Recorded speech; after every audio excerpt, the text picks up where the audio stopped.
Lorry বোঝায় 1.5 কোটি টাকার নেশা জাতীয় কফ সিরাপ সহ বাজারিছড়া চুরাই বাড়িতে আটক চালক ও সহ চালক। এই মুহূর্তে সবচাইতে বড় খবর, বুধবার বাংলা নববর্ষের সকাল 6:30 নাগাদ লরি বোঝায় নেশা জাতীয় কফ সিরাপ ধরা পড়ল বাজারিছড়া চুরাই বাড়িতে। এদিন গুয়াহাটি থেকে ত্রিপুরাগামী AS 26 AC 1102 নাম্বারের একটি 6 চাকার লরিতে করে মাদক পাচার করা হচ্ছে বলে পুলিশের কাছে আগাম খবর ছিল। এমন খবরের ভিত্তিতে গাড়িটি চুরাইবাড়ি পুলিশ চেক গেটে পৌঁছালে গেট ইনচার্জ নিরঞ্জন দাস দলবল গাড়িটিতে তল্লাশি করলে তরমুজ বোঝাই লরির ভিতর থেকে 95 কার্টুনের 14250 পিস নেশা জাতীয় এসকাফ কফ সিরাপ উদ্ধার হয়। এতে জড়িত থাকার দায়ে গাড়ির চালক ও সহচালককে আটক করা হয়। তাদের নাম যথাক্রমে মুসলিম মিয়া, বয়স 37 বছর, বাবার নাম মৃত আব্বাস মিয়া, বাড়ি উত্তর ত্রিপুরার সিপাহীজলা এলাকার সিপাহীজলা জেলার মোহনভোগের। অপরজনের নাম নজরুল ইসলাম, বয়স 23 বছর, বাবার নাম আব্দুল সালাম, বাড়ি অসমের বরপেটা জেলার শোলমারিতে। জব্দকৃত কফ সিরাপগুলোর কালোবাজারি মূল্য আনুমানিক 1.5 কোটি টাকার মতো হবে বলে পুলিশ জানিয়েছে। পরে কাণ্ডের তদন্তে নামেন সমজেলা SP অনির্বাণ শর্মা। তিনি সাংবাদিকদের জানান যে পুলিশ ধৃতদের বিরুদ্ধে NDPS ধারায় মামলা হাতে নিয়ে তদন্ত শুরু করেছে। কাণ্ডে গাড়ির মালিকের নামেও লিগাল নোটিশ জারি করা হবে। নেশার বিরুদ্ধে অসম রাজ্যে পুলিশের অভিযান অব্যাহত থাকবে। ধৃতদের রাত বোরবাজারিছড়া থানায় আটকে রেখে জেরা করার পর বৃহস্পতিবার জেলা SJM আদালতে সোপর্দ করা হবে। পুলিশের এহেন নেশা বিরোধী অভিযানে এলাকার জনগণ সন্তোষ প্রকাশ করেছেন। পাথারকান্দি থেকে মলয় কুমার দাসের রিপোর্ট, নিউজ ইন্ডিয়া 24। নববর্ষের প্রথম দিন আপনাদের বিরাট সাফল্য, এ সম্পর্কে কি বলবেন? সবাইকে নমস্কার। আজকে নববর্ষ, আজকে বছরের প্রথমটা দিনেই করিমগঞ্জ আরক্ষীর বিশেষ সাফল্য। আজকে তিনি আরো বলেন, সংস্কার কাজ সম্পূর্ণ হলে শুধু ভোগান্তি কমবে না, বরং ইয়ার্ডের সামগ্রিক কার্যক্রম করা হবে। এর ফলে ব্যবসা বাণিজ্য আরো গতিশীল হবে, স্থানীয় অর্থনীতি উপকৃত হবে।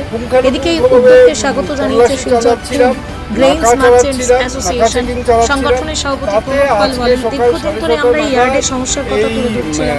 অবশেষে সমস্যার কাজ শুরু হওয়ায় আমরা স্বস্তি পাচ্ছি। আশা করছি নির্ধারিত সময়ের মধ্যে কাজ শেষ হবে, আমাদের দীর্ঘদিনের ভোগান্তির অবসান ঘটবে। শ্রমিক সংগঠনের প্রতিনিধিরাও একই আশাবাদ ব্যক্ত করেছেন। তাদের মধ্যে ইয়ার্ডের বর্তমান অবস্থায় কাজ করা অত্যন্ত ঝুঁকিপূর্ণ ছিল। সংস্কার কাজ সম্পন্ন হলে কাজের পরিবেশ অনেকটাই উন্নত হবে। সংশ্লিষ্ট মহলের মতে ভাঙা রেল ইয়ার্ডের সংস্কার শুধু অবকাঠামোগত উন্নয়ন নয়, বরং এই অঞ্চলে সামগ্রিক অর্থনৈতিক কার্যকলাপের নতুন গতি আনতে পারে। এখন দেখার বিষয় ঘোষিত সময়সীমার মধ্যে কাজ কতটা সম্পন্ন হয় এবং বাস্তবে কতটা সফল ব্যবসায়ী ও শ্রমিকরা। শিবগঞ্জ জেলা থেকে SM জাহির আব্বাসের রিপোর্ট, নিউজ ইন্ডিয়া 24। আইনগত ব্যবস্থা নেওয়া হচ্ছে। সরকার তথা অসম আরক্ষীর যেটা ড্রাগস বিরোধী আন্দোলন চলছে, অব্যাহত আছে, নিরন্তর চলছে, অব্যাহত থাকবে। আমরা কোনো মতেই কোনো ড্রাগস আমাদের অঞ্চল দিয়ে আর সরবরাহ করতে দেব না, আসতেও দেব না, যেতেও দেব না। এই জন্য আমরা কন্টিনিউয়াস চেষ্টা করছি আর চালিয়ে যাব। কালোবাজারের মূল্য কত হতে পারে? কালোবাজারে মূল্য আমরা দেখেছি পার বোতল 1000 রুপিস, 1000 টাকা। সুতরাং 14,250 বোতল মানে অলমোস্ট 1.5 কোটি টাকার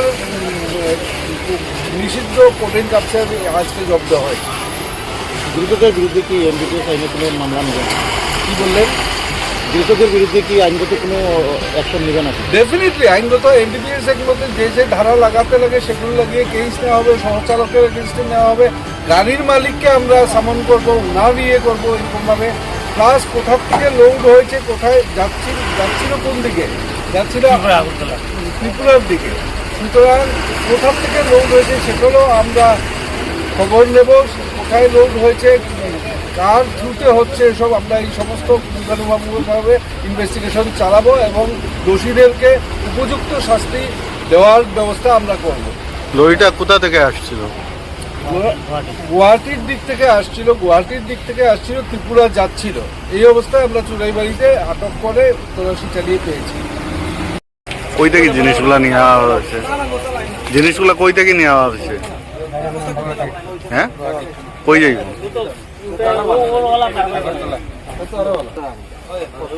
কি আছে গাড়িতে? তরমুজ থাকে কি কত কার্টন? 95। কি নাম আপনার? মুসলিম মেয়ে আপনার রাম কিতে হইছে কথা হলো কম বুঝো ঠিক আছে भैया उसे दिन 5-7 ड्राइवर ने बहुत ही कर मुझे बनाना